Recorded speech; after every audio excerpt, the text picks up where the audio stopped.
ഇനി നേരെ നമ്മൾ ആലപ്പുഴയിലേക്കാണ്. ആലപ്പുഴ ജില്ലയിലെ അരൂർ മുതൽ കൊല്ലം ജില്ലയിലെ കരുനാഗപ്പള്ളി വരെ നീണ്ടു നിവർന്നു കിടക്കുന്ന തീരദേശ ലോക്സഭാ മണ്ഡലമാണ് ആലപ്പുഴ.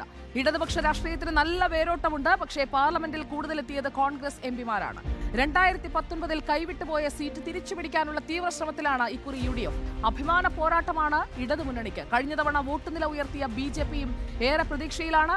വിപ്ലവ ജനാധിപത്യ നവോത്ഥാന മുന്നേറ്റങ്ങളുടെ ചരിത്രം ഏറെ പറയാനുണ്ട് ആലപ്പുഴയ്ക്ക്. രാഷ്ട്രീയത്തിനപ്പുറമുള്ള സമവാക്യങ്ങളും സൂത്രവാക്യങ്ങളും പലതവണ തെറ്റിച്ചിട്ടുമുണ്ട് ആലപ്പുഴ. അങ്ങനെയുള്ള ആലപ്പുഴയിൽ ഇക്കുറി മത്സര രംഗത്തുള്ളത് സിറ്റിംഗ് MP AM ആരിഫ്, ഒപ്പം കോൺഗ്രസിന് വേണ്ടി വീണ്ടും കളത്തിലിറങ്ങുന്ന KC വേണുഗോപാൽ, ഒപ്പം BJPയുടെ ഏറ്റവും ശക്തിയായ സ്ഥാനാർത്ഥി ശോഭാ സുരേന്ദ്രൻ എന്നിവരാണ്. വോട്ടിനെ സ്വാധീനിക്കുന്ന ആലപ്പുഴയിലെ വോട്ട് വിഷയങ്ങൾ ഏതൊക്കെയാണ് എന്നുകൂടി നോക്കിക്കഴിഞ്ഞാൽ തീരദേശ മേഖല നേരിടുന്ന പ്രശ്നങ്ങൾ വലിയ പ്രശ്നമാണ്. അവിടെ കടലേറ്റം, അതുപോലെ തന്നെ തീരദേശത്തെ ആളുകളുടെ പ്രതിസന്ധികൾ പരിഹരിക്കാത്തത് വിഷയമാണ്. തോട്ടപ്പള്ളിയിലെ കരിമണൽ ഖനനം ഒരു വോട്ട് വിഷയമായി നിൽക്കുന്നു. കയർ മേഖലയിലെ പ്രതിസന്ധി, ടൂറിസം മേഖലയിലെ വികസനം, മണ്ഡലത്തിലെ വ്യവസായ മുരടിപ്പ്, ഇതൊക്കെ ആലപ്പുഴ ചർച്ച ചെയ്തുകൊണ്ടിരിക്കുകയാണ്. R ശ്രീജിത്ത് നമുക്കൊപ്പം ചേരുന്നു തത്സമയം. R ശ്രീജിത്ത്, ശക്തമായ ത്രികോണ പോരാട്ടം, മണ്ഡലത്തിന്റെ കളർ ആകെ മാറിയിരിക്കുകയാണ്. ഇക്കുറി ട്രെൻഡ് എങ്ങനെ? സുജിയ, വളരെ അടിമുടി രാഷ്ട്രീയ മണ്ഡലമാണ് ആലപ്പുഴ. അതുകൊണ്ട് തന്നെ നിലപാടുകളിലും പ്രതികരണങ്ങളിലും രാഷ്ട്രീയം മറച്ചുവെച്ച് ആലപ്പുഴക്കാർക്കൊരു സമീപനമില്ല. അങ്ങനെ ഒരു നയചാതുര്യമായുള്ള ഇടപെടലും ആലപ്പുഴയ്ക്കില്ല. അതുകൊണ്ട് തന്നെ രാഷ്ട്രീയ വോട്ടായിരിക്കും ആലപ്പുഴയിൽ നിന്ന് ഉണ്ടാവുക. അതുതന്നെയായിരിക്കും വിധി നിർണയത്തിൽ ഏറ്റവും ശക്തമായി വരാൻ പോകുന്നത്. ശക്തമായ ത്രികോണ മത്സരം ഇത്തവണയുണ്ട്. ശോഭാ സുരേന്ദ്രനും KC വേണുഗോപാലും AM ആരിഫും തമ്മിലുള്ള മത്സരമാണ് ആലപ്പുഴയിലെ ഇത്തവണത്തെ ലോക്സഭാ മണ്ഡലത്തിലേക്കുള്ള മത്സരത്തെ ശ്രദ്ധേയമാക്കുന്നത്. KC വേണുഗോപാലിന്റെ സ്ഥാനാർത്ഥിത്വത്തോടെ ആലപ്പുഴയിലെ ഈ ലോക്സഭാ തെരഞ്ഞെടുപ്പിലെ മത്സരം ദേശീയ ശ്രദ്ധ ആകർഷിച്ചിട്ടുണ്ട്.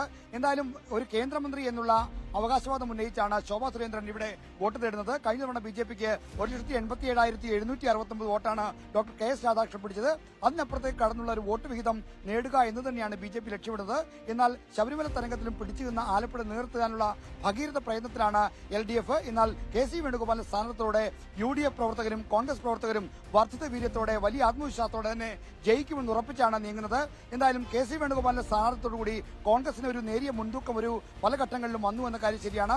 ഏറ്റവും അവസാനം തെരഞ്ഞെടുപ്പ് പ്രചരണ രംഗത്തേക്ക് വന്നത് KC വേണുഗോപാൽ ആണെങ്കിലും വളരെ പെട്ടെന്ന് തന്നെ കോൺഗ്രസ് സംഘടനാ രാഷ്ട്രീയത്തിൽ ഇത് അപൂർവമായി മാത്രമേ കാണൂ. കാരണം വളരെ പെട്ടെന്ന് തന്നെ എതിരാളികൾക്കൊപ്പമെത്താനും ഒരു വേള അവരെ മറികടക്കാൻ കഴിയുന്ന തരത്തിലുള്ള പ്രചരണ രീതികൾ അവലംബിക്കാൻ UDFന് കഴിഞ്ഞു. പ്രത്യേകിച്ചും ദേശീയ നേതാക്കളുടെ സാന്നിധ്യം എല്ലാ ബൂത്തുകളിലും വരെ കോൺഗ്രസിന് ഉണ്ടായി. CPM-ഉം LDF-ഉം ഒട്ടും പിന്നിലല്ല.